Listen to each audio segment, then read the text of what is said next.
Prezados alunos de Biologia 2, estamos aqui na primeira aula virtual do Reino Plantae. São conteúdos que, infelizmente, devido ao nosso tempo e carga horária em sala, não vão ser possíveis de serem trabalhados presencialmente. Por isso, eu estou gravando essa primeira aula virtual referente a esse conteúdo de histologia vegetal. Para quem não sabe, gente, a histologia é a área da biologia que se dedica ao estudo dos tecidos, tá? Então, para quem não se lembra, tecido é um dos níveis de organização biológica, que é um conjunto de células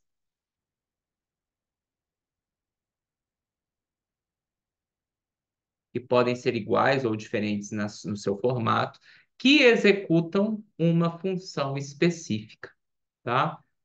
Então, o que a gente vai hoje estudar nessa videoaula aqui são quais os tipos de tecido que formam as plantas, e a gente vai focar principalmente nas angiospermas, que são as plantas mais derivadas e complexas que nós temos no planeta Terra, e também aquelas que são as que apresentam maior diversidade e as mais abundantes nos vários biomas que a gente tem no planeta. E nós vamos ver então quais são os tecidos que formam essas plantas, essas angiospermas, ok? Bom. Quando a gente pensa nas partes do corpo de uma angiosperma, a gente vai dividir a angiosperma em dois tipos de sistema, tá? Toda a parte que possivelmente é subterrânea, tá? Mas não obrigatoriamente subterrânea, de uma angiosperma, forma o sistema radicular ou o sistema de raízes. E o principal órgão que forma esse sistema radicular é a raiz das angiospermas. Toda a parte que cresce para fora do substrato, para fora do solo, é o que a gente chama de sistema aéreo, tá? Que é todos os órgãos, todas as estruturas externas ao solo, tá? Principalmente o sistema aéreo das angiospermas vai ser formado pelo caule, pelas folhas. Também vão formar o sistema aéreo das angiospermas as flores. E depois da conclusão do processo reprodutivo, como a gente viu em sala de aula, os frutos. É importante a gente frisar também qual que é a principal função de cada um desses sistemas. O sistema radicular, gente, a principal função dele para uma angiosperma é a absorção de água e também de minerais, né? Os sais minerais, junto com a água, são captados pelo sistema radicular. Enquanto que a principal função do sistema aéreo é a fotossíntese, principalmente pensando aí nas folhas, e também a reprodução sexuada, pensando aí principalmente nas flores e nos frutos, ok? Bom, a gente agora vai falar um pouquinho sobre os tipos de crescimento que uma angiosperma pode apresentar, tá, gente? Toda angiosperma tem obrigatoriamente o crescimento que a gente chama de primário, tá? Então, o crescimento primário acontece em toda angiosperma, tá? O crescimento primário, gente, ele é basicamente atribuído ao crescimento em comprimento. Então, quando a gente está pensando no crescimento em comprimento de uma angiosperma, seja em direção ao céu e também em direção ao centro da Terra, esse crescimento em comprimento a gente chama de crescimento primário. E o crescimento em comprimento das angiospermas é basicamente atribuído, né, a um tipo de tecido que a gente chama de meristema apical, tá? Então, quando a gente está falando de crescimento primário, a gente está falando da atividade do tecido meristema apical. Toda angiosperma tem crescimento primário, toda angiosperma tem meristema apical. Meristema apical no caule, meristema apical na raiz, promovendo o crescimento em comprimento. Quando a gente pensa em crescimento secundário, nem toda planta, nem toda angiosperma tem, tá? Quando a gente está falando de crescimento secundário, a gente está falando principalmente de eudicotiledôneas,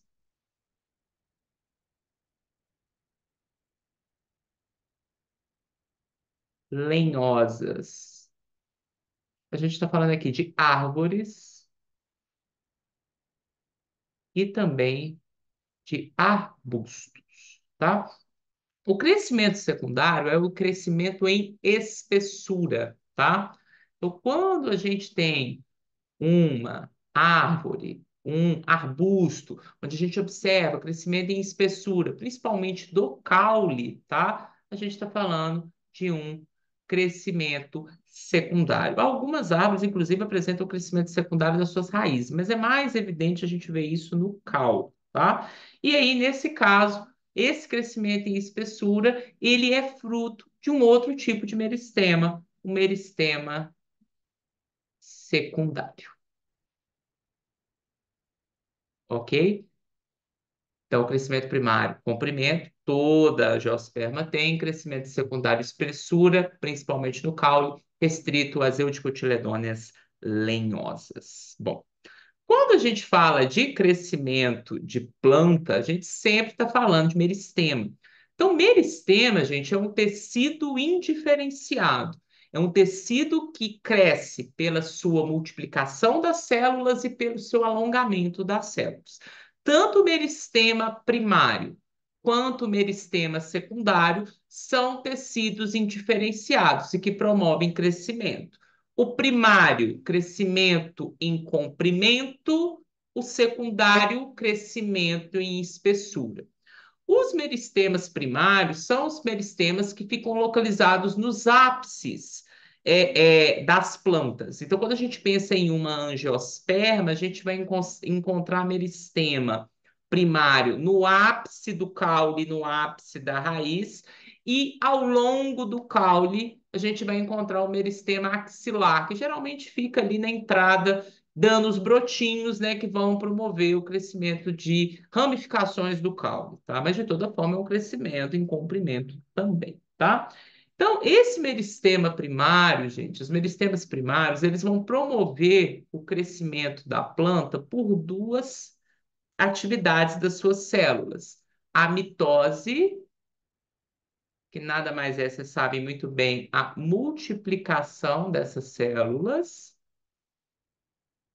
como também o alongamento dessas células. Então, a fusão dessas duas atividades das células meristemáticas, seja do meristema apical do caule, apical da raiz, ou os axilares que vão promover as ramificações do caule, sempre o meristema primário promove crescimento em comprimento, tá? Através da multiplicação das suas células, ok? Elas vão se multiplicando por mitose, isso faz a planta crescer em comprimento, quanto no alongamento, que é o que a gente está vendo aqui. Quando a célula alonga, a planta acaba crescendo em comprimento também, tá? E quando a gente pensa nesse meristema, nesses meristemas primários, eles são divididos em três tipos de meristemas primários. Então, lá no meristema apical, no meristema axilar ou no meristema apical da raiz, a gente vai encontrar três tipos de tecido formando esse meristema primário, ou seja, três tipos de meristema primário, que são organizados nessas gemas, né, nesses locais de atividade intensa de multiplicação e alongamento de célula. Esses meristemas primários são organizados dessa forma. Sempre na parte mais externa da gema, né, do local onde está tendo crescimento. A gente tem o meristema primário do tipo protoderme, e a protoderme sempre dá origem a tecidos de revestimento. E vamos nos acostumar com os nomes. Os tecidos de revestimento primários são sempre a epiderme, ok? Mas no meio da gema, né, na porção mediana dessa estrutura de crescimento do ápice das gemas axilares ou ali no ápice da raiz, a gente tem o segundo tipo de meristema primário, que é o meristema fundamental, tá? Quando a gente pensa em meristema fundamental, a gente está pensando em tecidos que vão ser ou de sustentação ou de preenchimento ou de armazenamento. E ficou bem mal escrito, tá? Mas, então, todos esses tecidos que são ou de sustentação, vão dar sustentação à planta, preenchimento, preenchendo as estruturas dos órgãos, ou de armazenamento, guardando algum tipo de molécula, todos esses tecidos se originam do meristema primário, conhecido como meristema fundamental, tá? Os tecidos de sustentação primários que vêm do meristema fundamental vão ser o colênquima e também o esclerênquima. Não se preocupem com os nomes, depois eles vão aparecer bonitinho nos slides, tá? Os tecidos de preenchimento vão ser conhecidos como parênquima, assim como os tecidos de armazenamento, tá? Então, os tecidos de armazenamento e preenchimento são em conjunto conhecidos como parênquima, a gente vai ver que tem vários tipos, tá? E no centro dessa gema, no centro dessa região de amplo crescimento em comprimento, a gente encontra o terceiro e último meristema primário, o procâmbio, que vai dar origem ao sistema vascular, aos vasos condutores de seiva. Vocês já estão carecas de saber, são xilema e floema. Então, concluindo, os meristemas primários, protoderme, meristema fundamental e procâmbio, dão origem aos tecidos primários que a gente acabou de ver. Organizando isso melhor, portanto, o meristema apical, que é o primeiro meristema que promove o crescimento primário, crescimento e comprimento, ele é classificado em três tipos possíveis de meristema primário. Protoderme, que dá origem ao tecido de revestimento primário epiderme, procâmbio, que vai dar origem ao sistema vascular floema e xilema primários, e um meristema fundamental, que dá origem aos tecidos de preenchimento, armazenamento e sustentação, os parênquimas, o colênquima e o esclerênquima, ok? Bom, pessoal, mas nós também temos os meristemas secundários, que, como eu disse, vão promover o crescimento em espessura, principalmente do caule, das eudicotiledôneas lenhosas, aquelas que são árvores e arbustos, tá? Quando a gente pensa nesses meristemas secundários, raramente ocorrem em raízes e eles são de dois tipos. Eles são o câmbio da casca, que vai dar origem ao sistema de revestimento secundário, principalmente aqui caracterizado pelo suber, que é um tecido de revestimento secundário que é produzido para fora do câmbio da casca, tá? Então, o câmbio da casca produz o suber para fora, enquanto que o câmbio da casca vai produzir um outro tecido de revestimento e preenchimento para dentro da casca, que a gente vai ver daqui a pouquinho. Ele é conhecido como feloderme, ok? Tá? Então, o câmbio da casca produz o suber para fora, a feloderme para dentro. E também como o segundo meristema secundário que a gente encontra nessas eudicotiledôneas lenhosas, a gente tem o câmbio vascular, que é bem mais interno no caule. O câmbio vascular produz para o lado de dentro dele, ou seja, para a parte mais interna do caule, o xilema secundário, e para a parte mais externa do caule, colando ali no câmbio da casca, na filoderme, né? O câmbio vascular produz o floema secundário. Então, o câmbio vascular produz o sistema de condução de seiva do caule quando tem crescimento secundário, enquanto o câmbio da casca, também chamado de felogênio, produz os tecidos de revestimento desse caule que apresentam crescimento secundário. Ok, gente? Bom, então, quando a gente organiza todos os nossos tecidos, a gente percebe que, presta bem atenção agora, quando a gente está falando de crescimento primário, comprimento, ação do meristema apical, crescimento primário igual comprimento. Os meristemas primários que atuam no crescimento primário em comprimento atuam, presta bem atenção, em todas as angiospermas. São eles protoderme, que se diferencia nos tecidos primários de revestimento, a epiderme, procâmbio, que se diferencia nos tecidos condutores de seiva primários, xilema e floema, e meristema fundamental, que se diferencia nos tecidos de preenchimento, sustentação e armazenamento, colênquima, esclerênquima e os vários tipos de parênquima. Quando a planta tem crescimento secundário, vai atuar os meristemas secundários, crescimento em espessura, presta atenção, restrito às euticotiledôneas lenhosas, aquelas de grande porte, árvores e arbustos. Nesse tipo de meristema secundário, temos dois tipos. O câmbio da casca ou filogênio, que vai se diferenciar em dois tecidos secundários. O suber para fora a casca do tronco da árvore, feloderme um pouquinho para dentro, juntos compondo os tecidos de revestimento secundários de um caule que tem crescimento secundário. E o segundo meristema secundário, que está para dentro do felogênio, isso quer dizer que está para dentro do caule, é o câmbio vascular, que vai dar origem aos sistemas condutores de seiva secundários, xilema e floema.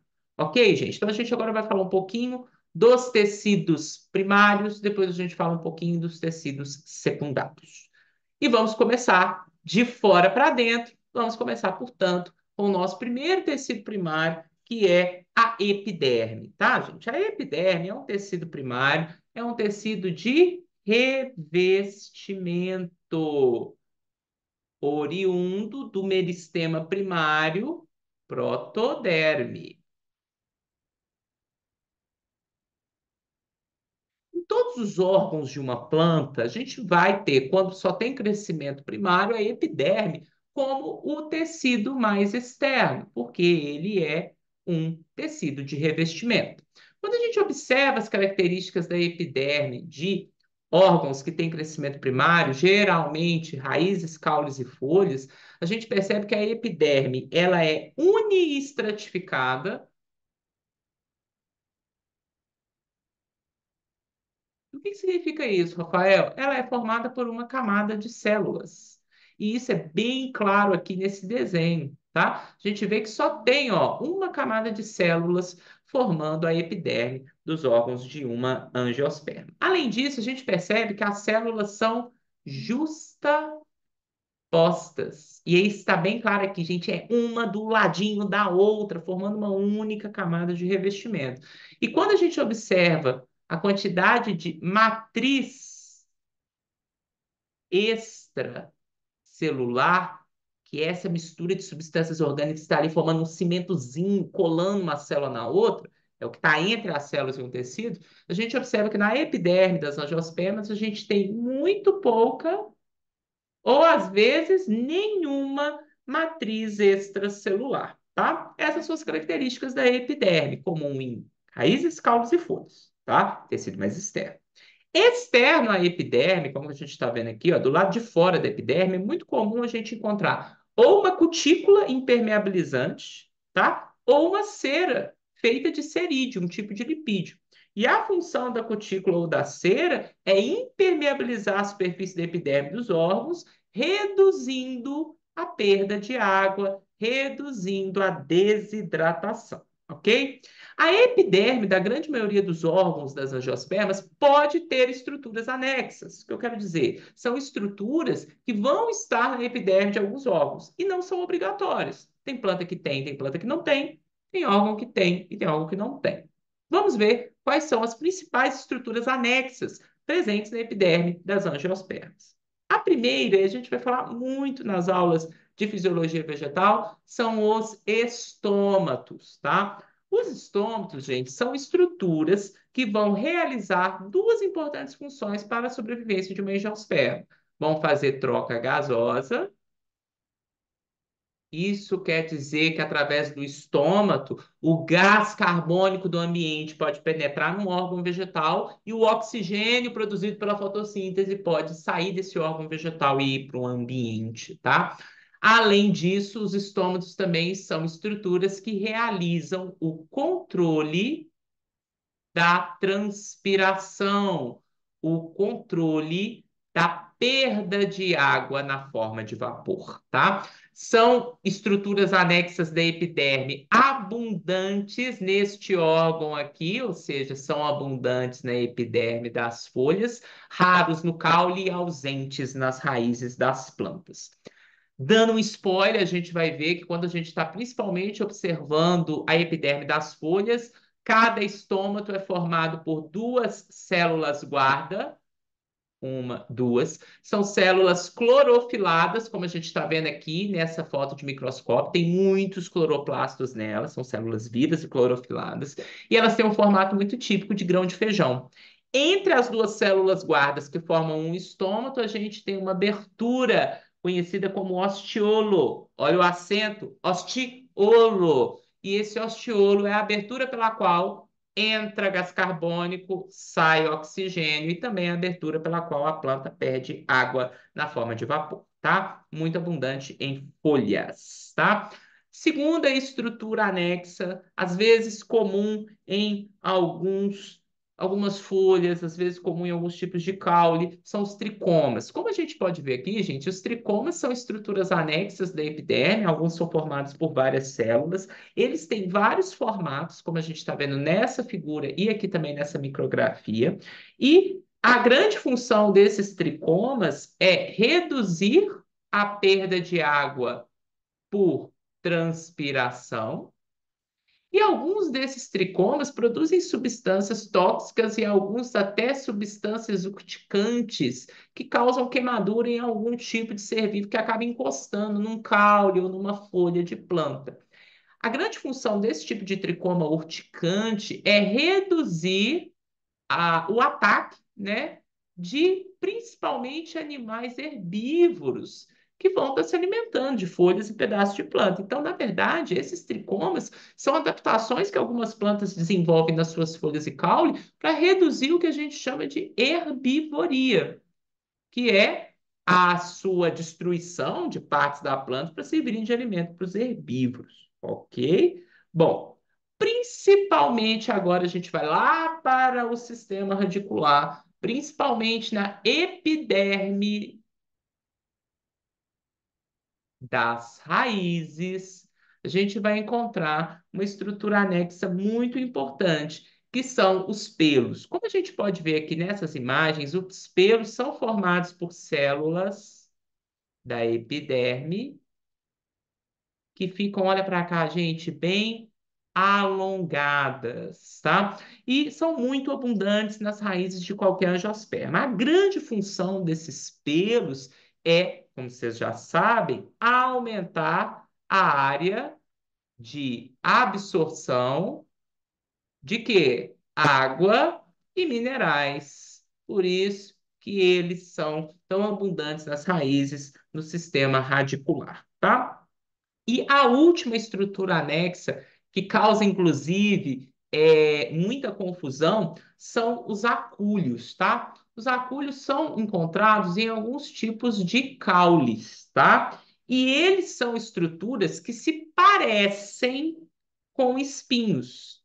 Mas, Rafael, se ele parece um espinho, por que que ele não é um espinho? A gente vai ver que o espinho é uma folha modificada que não se destaca com facilidade dos caules. Isso é um espinho.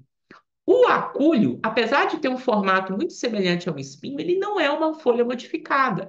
Ele é uma estrutura anexa da epiderme do caule. E aí vem a grande diferença do acúlio para o espinho, porque o acúlio é facilmente removido.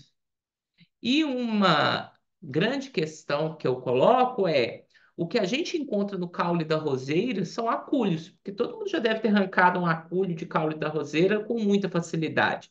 É diferente de um espinho de cacto, que a gente não consegue arrancar com facilidade. Então, espinho é uma estrutura pontiaguda cuja remoção é difícil, é uma folha modificada. Um acúlio também é uma estrutura pontiaguda do caule, de remoção fácil, porque ele é um anexo da epiderme do caule. Mas uma coisa eles têm em comum, tanto o espinho quanto o acúlio, eles têm a mesma função, reduzir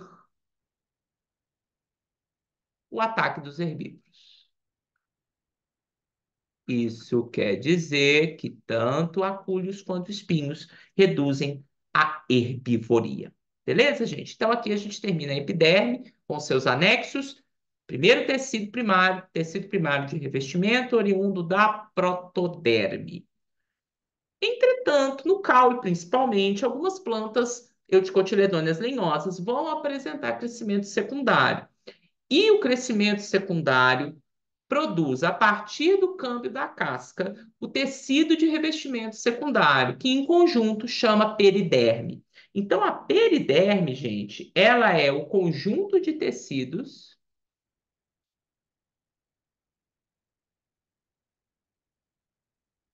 de revestimento secundário. Ok? Quando a planta tem crescimento secundário do caule, o conjunto de tecidos de revestimento secundário se chama periderme. E o periderme é formado por três tecidos. O câmbio da casca ofilogêneo, que é o nosso meristema, um dos, né, meristemas secundários, que tem intensa atividade de multiplicação e alongamento das células, e o filogênio, o câmbio da casca, produz sempre para fora o suber, que é um tecido morto de revestimento, e para dentro o feloderme, que é um tecido vivo. E o conjunto dos três tecidos, suber externo, felogênio, câmbio da casca do meio e feloderme interno, formam em conjunto a periderme, que é essa camada de revestimento de caules quando o caule tem crescimento secundário. Ok, gente? Muito comum em troncos de árvores que a gente vê. Eu queria falar um pouquinho com vocês do Suber, tá? Principalmente para os meninos aí da agropecuária, tem uma exploração comercial muito legal, tá? Gente, o Suber, ele é produto da atividade do câmbio da casca e é uma camada grossa de células mortas, tá, gente? Que é produzida para o lado de fora do tronco, tá? Essas células do suber morrem, gente, porque existe um acúmulo de uma substância conhecida como suberina. É uma substância extremamente impermeabilizante e, por ser muito tóxica para as plantas, ela acaba matando essas células do suber. E a função desse suber, dessa casca do tronco, é de fato proteger esse tronco contra a herbivoria, é um isolante térmico, protege contra a desidratação e protege contra choques mecânicos. Como essa camada é muito grossa e talvez dificultaria muito as trocas gasosas com o ambiente, no suber existem estruturas especializadas que facilitam a troca gasosa das camadas mais internas do câmbio da casca e da feloderme com o ar que está do lado de fora. E essas estruturas se chamam lenticelas. Então, as lenticelas elas vão ter a função de facilitar a troca gasosa das camadas internas vivas com o ambiente exterior desse caule, tá? É importante a gente frisar aqui para vocês, pessoal, que em algumas plantas a gente extrai esse suber e a partir desse suber a gente produz um produto que é a cortiça, que é a base para a produção de rolhas utilizadas aí na tampa de garrafas de bebidas fermentadas e destiladas, né? E é inclusive um produto que tem falta no mercado. E o valor dele, né, da cortiça, está cada vez maior aí no mercado, ok? Bom, falamos então dos tecidos de revestimento secundário, abundantes em caule de plantas que têm crescimento em espessura. O conjunto deles é a periderme, que são três tecidos. Suber, com células mortas, ricas em ar, né? Externo, câmbio da casca no meio e feloderme interno, conjunto periderme. Voltamos para os tecidos primários. Agora a gente vai falar dos tecidos primários de preenchimento, de sustentação e também de reserva. Os tecidos de preenchimento e também de armazenamento são conhecidos como parênquimas, os parênquimas primários. O parênquima, gente, geralmente é formado por células vivas, ok? Com parede celular fina. Isso quer dizer que com poucas camadas de celulose. E o parênquima ele vai apresentar funções variadas, né, de acordo com a especialidade das suas células. É importante a gente dizer que quando a gente pensa nas possíveis funções dos parênquimas, a gente tem parênquima de preenchimento, o nome já fala, ele vai preencher estruturas e órgãos. Pode ser de localização cortical ou medular, e daqui a pouco eu te explico a diferença desses dois parênquimas. Os parênquimas de reserva, que vão ser incolores, eles são formados de células que não têm clorofila, sem clorofila. E é por isso que eles não têm cor, eles são incolores e vão poder armazenar basicamente três tipos de substância: amido, água ou ar, tá? E a gente também tem os parênquimas de assimilação, que são os parênquimas com muita clorofila. E são conhecidos como nome bem sugestivo, parênquimas clorofilianos, tá bom? É importante a gente dizer que, independente do tipo de parênquima, a gente tem entre as células de um parênquima estruturas que a gente chama de plasmodesmos, e eu já falei disso. Olha para cá, gente. São pontes citoplasmáticas que facilitam a comunicação, a distribuição de substâncias e o intercâmbio de substâncias entre células do parênquima. Então, existe um grande fluxo ali de substâncias pelos plasmodesmos entre essas células dos parênquimas, tá? A gente vai começar pelos parênquimas de preenchimento, depois a gente vai falar dos demais, ok, gente? Então, os parênquimas de preenchimento vão poder ter duas localizações nos órgãos. Toda vez que a gente está falando de localização de córtex ou localização cortical, a gente está falando de coisas mais externas nos órgãos das plantas. E quando a gente vai falando de localização medular ou medula de um órgão vegetal, a gente está sempre falando de localizações mais internas, ok? Então, quando a gente pensa no parênquima de preenchimento, pode aparecer em todos os órgãos de uma planta, raiz, caule ou folha com crescimento primário, a gente vai estar encontrando parênquimas de preenchimento de localização medular, como esse que eu estou aqui apontando com o mouse, que é bem interno no órgão, e parênquimas aqui, ó, esse que eu estou apontando agora, de localização cortical, que são mais externos. Função do parênquima de preenchimento é isso, é preencher a estrutura de órgão, ok? Quando a gente agora pensa nos parênquimas incolores, pessoal, a gente está pensando em parênquimas com células sem cloroplasto, e por isso receberam esse nome de incolores, e vão estar promovendo o armazenamento de substâncias. Basicamente, a gente vai encontrar parênquima amilífero, que vai guardar amido em suas células, muito comum em alguns tipos de raízes e caules, que tem essa importante função de armazenar reserva de energia. A gente sabe que o amido é reserva de energia. A gente também vai encontrar o parênquima aquífero, que é muito importante para plantas adaptadas à sobrevivência de climas muito secos, desérticos, como é o caso do cacto. Então, são células que vão armazenar no seu citoplasma principalmente água. E por fim, a gente tem o parênquima, perdão, aerífero, que, como o próprio nome diz, vai armazenar ar. É muito comum em algumas estruturas de plantas aquáticas, como a Vitória régia, para facilitar a flutuação, ok? E por fim, não podemos esquecer de falar do parênquima clorofiliano ou parênquima de assimilação, tá? É formado por células que apresentam muitos cloroplastos, ok? É o parênquima mais abundante nas folhas e a função desse parênquima eu acho que ela é extremamente óbvia, é fazer fotossíntese.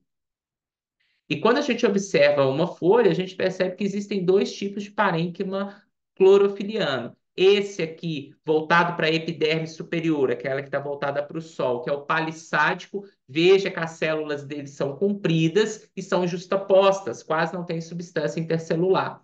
O outro parênquima, que está sempre voltado para a epiderme inferior, aquela que está voltada para o solo, é o lacunoso.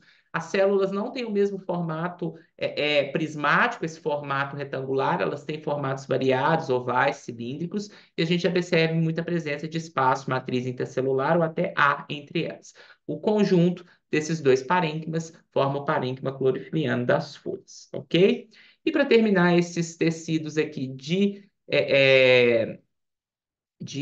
sustentação, preenchimento e armazenamento, a gente vai falar dos dois tecidos de sustentação, o colênquima e o esclerênquima.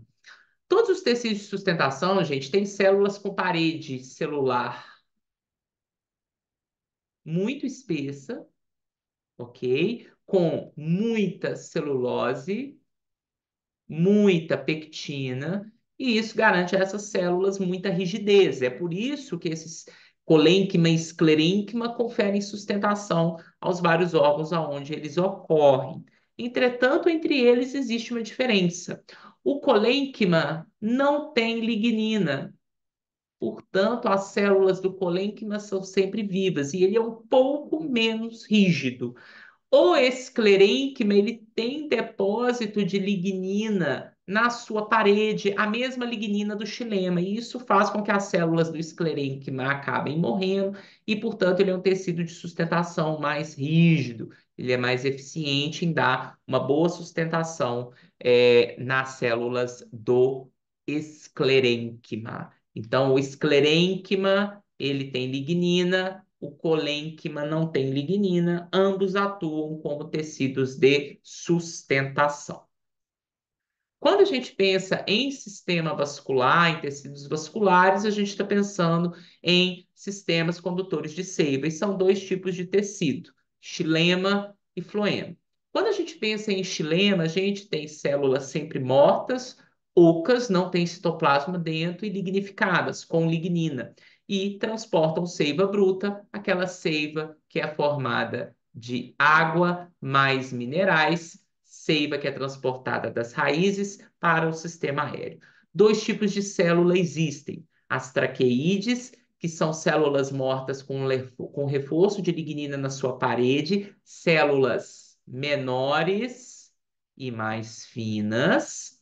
E a gente tem as células conhecidas como elementos de vaso, que são maiores e mais calibrosas, ambas com lignina, ambas mortas, ambas fazendo o transporte de seiva bruta. Aqui a gente vê, quando a gente vê um corte, que as traqueídeas são esses bem fininhos aqui, formando xilema, e os elementos de vaso são esses grandões aqui, que são bem mais calibrosos. O conjunto é o xilema, tá?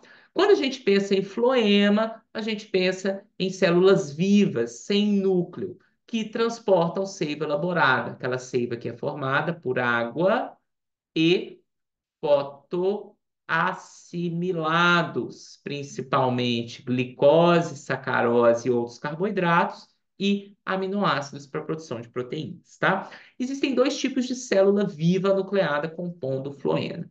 A célula crivada, pessoal, que vai ter aquelas áreas crivadas aqui mostradas com esses pontinhos nas suas paredes laterais, distribuindo o conteúdo da seiva elaborada para os tecidos que estão em volta delas e são finas, né? A célula crivada é muito fina, muito delicada.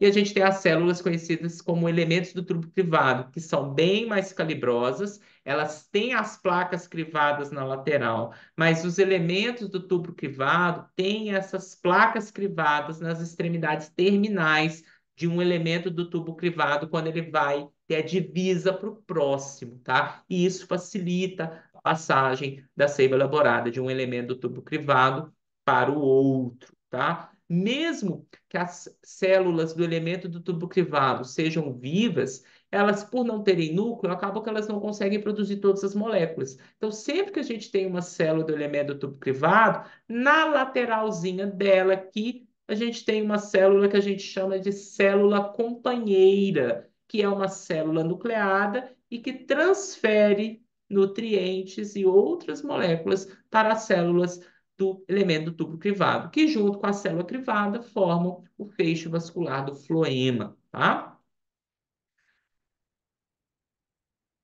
Bom, para terminar essa nossa videoaula de histologia vegetal, eu vou falar um pouquinho rapidinho aqui agora da disposição dos tecidos nos vários órgãos da planta. A gente vai ver que a disposição dos tecidos muda de órgão para órgão, então na raiz é de um jeito, no caule é de um jeito e na folha é de outro jeito, e tem diferença entre a disposição dos tecidos entre monocotiledôneas e eudicotiledôneas.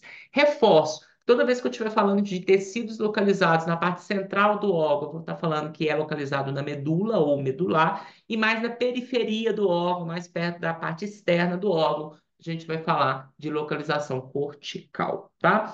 Quando a gente pensa em raiz de monocotiledônia, tá? Na região central aqui da raiz, a gente vai ter algum tipo de parênquima medular, pode ser um parênquima de revestimento, perdão, um parênquima de armazenamento ou um parênquima de preenchimento, mas é um parênquima medular, ele está bem no centro da raiz das monocotiledôneas. Em volta desse parênquima, a gente vai ter o sistema vascular, que vai ter alternado um do lado do outro, xilema e floema. Então veja que aqui quando a gente aumenta, a gente percebe que xilema, floema, alternado nesse cilindro vascular que fica em volta do parênquima medular no centro de uma raiz de monocotiledônio. Quando a gente agora vai para uma raiz de eudicotiledônia, a gente não tem mais aquele parênquima medular. Muito pelo contrário. Agora, nas eudicotiledôneas, lá na medula dela, olha para cá, gente, na medula da raiz da eudicotiledônia, no centro dela, a gente vai ter o nosso cilindro vascular, que tem uma organização muito padrão nas eudicotiledôneas. É xilema central, como a gente está vendo aqui, e floema em volta, floema periférico. Então, o xilema fica no centro do cilindro vascular da raiz das eudicotiledôneas e o floema fica em volta desse xilema, ambos formando o cilindro vascular, que tem localização bem medular, bem no centro da raiz das eudicotiledôneas. Ok, gente? Bom, quando a gente pensa agora em caule, e aí a gente vai falar primeiro das monocotiledôneas. No caule das monocotiledôneas com apenas crescimento primário, a gente não tem um limite muito nítido do que é medula do caule da monocotiledônea e córtex. Então é tudo muito misturado, né? Não tem essa divisão. E no meio dos tecidos de preenchimento ali desse caule, a gente tem os feixes vasculares difusos, que é o que a gente está vendo aqui. Então, eles ficam dispostos de forma aleatória. Então, quando a gente fala que essa localização dos feixes vasculares é difuso, é que eles têm uma localização aleatória.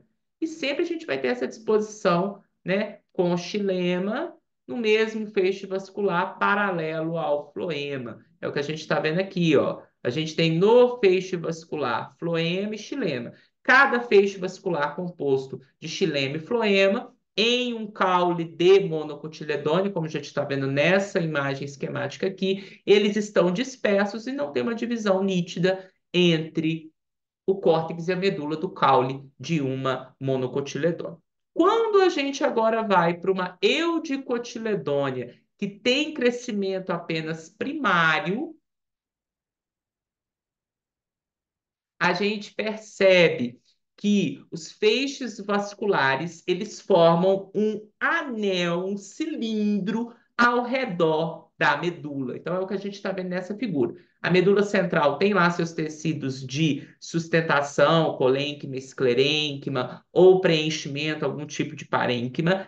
Em volta dessa medula, a gente tem vários feixes vasculares, cada feixe vascular sempre com o floema externo voltado para o córtex e o xilema interno voltado para a medula. Por isso que no feixe vascular do caule de uma dicotiledônia com crescimento primário, a gente fala que o xilema é medular, no feixe vascular voltado para a medula, para a parte interna, e o floema é cortical, o floema é voltado para a parte externa, lá para onde está, provavelmente depois do córtex, a epiderme, ok? Isso é um padrão das euticotiledôneas com crescimento primário, tá?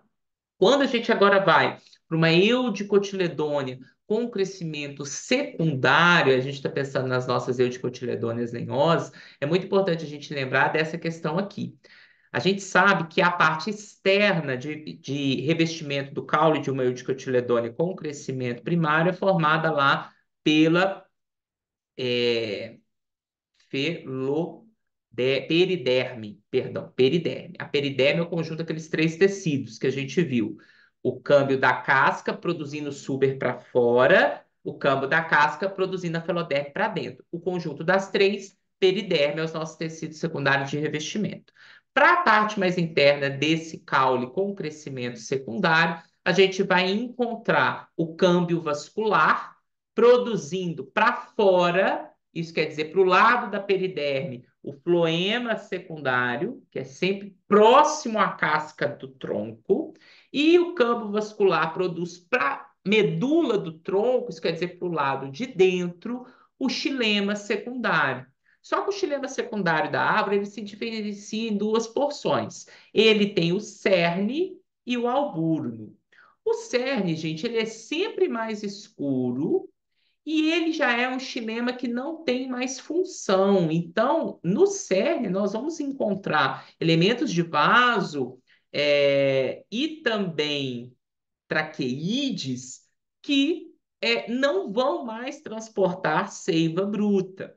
Por quê, Rafael? Porque essas células do cerne do xilema não funcional mais, que formam o cerne do tronco de uma árvore, elas têm depósitos de resinas, taninos, óleos e outras substâncias que vão dar aroma, que vão dar mais rigidez a esse cerne, mas que acabam inviabilizando a utilização deles para o transporte de seiva bruta. Enquanto que o alburno, que é um pouquinho mais externo ao cerne e está em contato direto com o campo vascular, que é aquele meristema que dá origem ao xilema e ao floema, esse alburno, como a gente está vendo aqui, ele é mais claro e ele é um xilema funcional, ou seja, sim, as traqueídes e os elementos de vaso do alburno, eles de fato ainda transportam seiva elaborada. Então, quando a gente olha aqui, ó, o cerne é um xilema secundário não funcional, o alburno é um xilema secundário funcional. E aí, quando a gente vê a madeira, que é o que a gente extrai do tronco de uma árvore com crescimento secundário, a madeira, que é a parte que a gente usa para alvenaria, marcenaria e várias outras aplicações do nosso cotidiano, a madeira nada mais é do que o xilema secundário, o interior do caule, formado pelo cerne, que é essa parte mais escura, no centro do tronco. É um xilema secundário não funcional, muito duro, muito rígido, aromático, graças à presença desses óleos, dessas resinas, né? E em volta a gente tem o alburno, que é essa parte de xilema secundário, né? Funcional mais clara, que vai estar na parte externa. Na aula de fisiologia vegetal, eu vou voltar a falar disso. Quando você remove um anel no tronco de uma Eudicotiledônia linhosa com crescimento secundário, um anel de casca que vai estar removendo de uma determinada altura, a periderme mais o floema secundário, que o floema está debaixo da periderme, então ele está na camada mais externa ali do tronco, você faz o que a gente chama de anel de Malpighi. E aí você vai o quê? Impedir que toda a seiva elaborada dessa árvore, produzida na parte aérea, consiga descer pelo tronco para chegar no sistema radicular.